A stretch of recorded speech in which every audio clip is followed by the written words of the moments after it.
Oke, kita kali ini akan membahas salah satu kontroversi politik yang paling lama dan paling ramai di Indonesia, yaitu soal keaslian ijazah seorang presiden. Sebuah isu yang, percaya atau tidak, sudah jadi perdebatan selama satu dekade penuh. Pertanyaannya kelihatannya sederhana ya kan? Tapi pertanyaan ini berhasil membelah opini publik dan bahkan memicu gugatan hukum berkali-kali. Jadi gimana sih cerita sebenarnya? Yuk, kita telusuri bareng-bareng dari awal mula, gimana ceritanya berkembang, sampai akhirnya ada titik terang dari pembuktian ilmiah.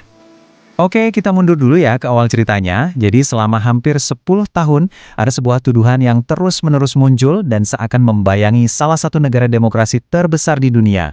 Tuduhan ini mempertanyakan sesuatu yang sangat mendasar, yaitu legitimasi seorang presiden.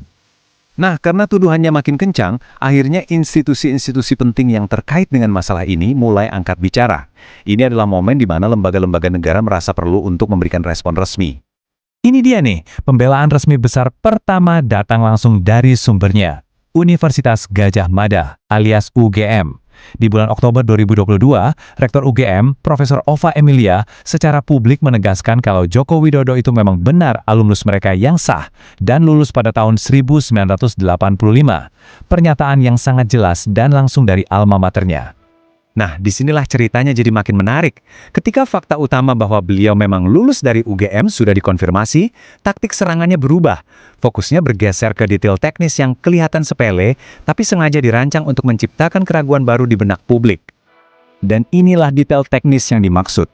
Seorang penuduh bernama Rismon Sianipar, dia mengklaim kalau jenis huruf atau font di ijazah itu, yaitu Times New Roman, belum ada di tahun 1985.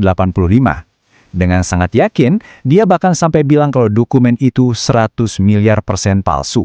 Wow. Tapi tunggu dulu. UGM membalas klaim ini dengan fakta yang lebih membumi, yaitu sejarah lokal.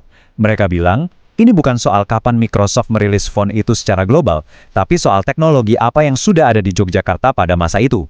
Ternyata, menurut UGM, percetakan lokal di dekat kampus seperti Sanur dan Prima itu sudah biasa pakai teknologi cetak semacam itu, bahkan untuk skripsi mahasiswa.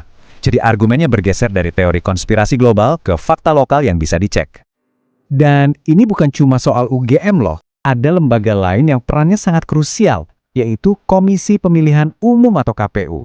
KPU ini kan secara hukum wajib ya memverifikasi semua dokumen calon pejabat publik.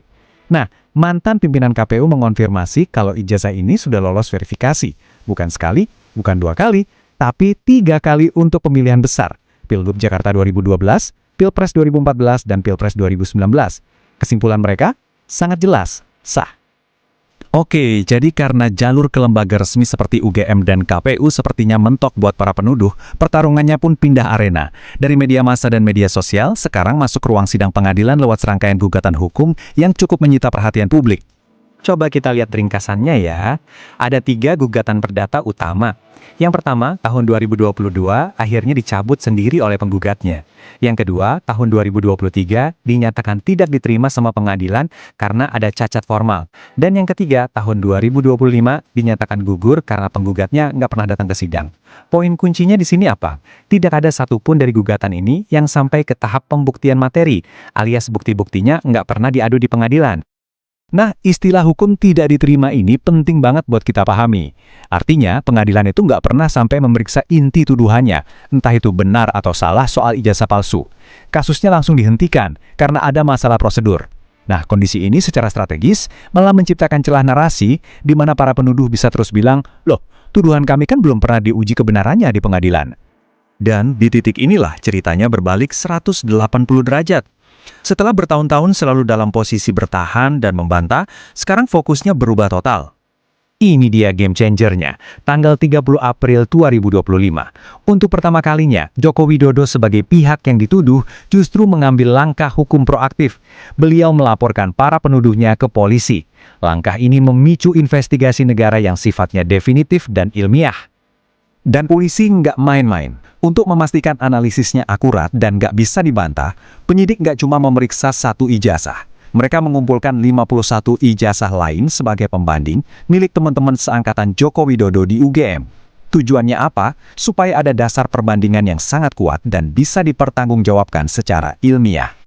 Dan inilah puncaknya. Pada bulan Mei 2025, Barreskrim Polri mengumumkan hasil dari laboratorium forensik. Kesimpulannya sangat tegas dan tidak ambigu. Dokumen ijazah yang diperiksa itu identik dengan ke-51 dokumen pembanding, yang artinya semua berasal dari sumber dan produk yang sama. Ini adalah pembuktian ilmiah dari lembaga penegak hukum. Titik. Oke, setelah keaslian ijazahnya terbukti secara forensik, sekarang fokus penegakan hukumnya bergeser. Bukan lagi soal dokumennya, tapi soal orang-orang yang selama ini menyebarkan tuduhan tersebut. Polisi kemudian menetapkan 8 orang sebagai tersangka. Menariknya, mereka membaginya ke dalam 2 klaster atau kelompok. Klaster pertama disebut produsen, yaitu mereka yang diduga menciptakan narasi ini dari awal dan bahkan menggunakannya untuk gugatan hukum. Klaster kedua adalah amplifikator. Ini adalah tokoh-tokoh publik yang diduga menggunakan pengaruh dan status ahli mereka untuk menyebarluaskan narasi ini ke masyarakat. Tapi pertanyaan besarnya tetap sama ya. Kok bisa sih isu ini awet banget sampai 10 tahun? Nah, kalau kita lihat timing kapan isu ini memanas, kita akan menemukan sebuah pola yang sangat-sangat jelas. Coba deh kita lihat polanya di sini. Isu ini pertama kali muncul pas Pilpres 2014. Terus memanas lagi pas mau Pilpres 2019. Meledak dengan gugatan hukum pas menjelang pendaftaran pemilu 2024. Dan mencapai puncaknya lagi pasca pemilu di masa transisi.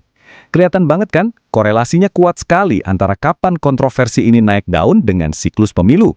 Ini menunjukkan kemungkinan besar adanya motif politik di baliknya. Jadi, kalau kita lihat dari kacamata analisis politik, strategi semacam ini ada namanya pembunuhan karakter atau character assassination. Dengan menyerang syarat formal paling dasar seperti ijazah, tujuannya itu bukan cuma mempertanyakan selembar kertas, tapi untuk mendelegitimasi seluruh perjalanan karir politik seseorang. Sekaligus, ini juga mengikis kepercayaan publik pada institusi negara seperti UGM dan KPU yang sudah mengesahkannya. Sebagai penutup, saya mau tinggalkan satu pertanyaan untuk kita renungkan bareng-bareng.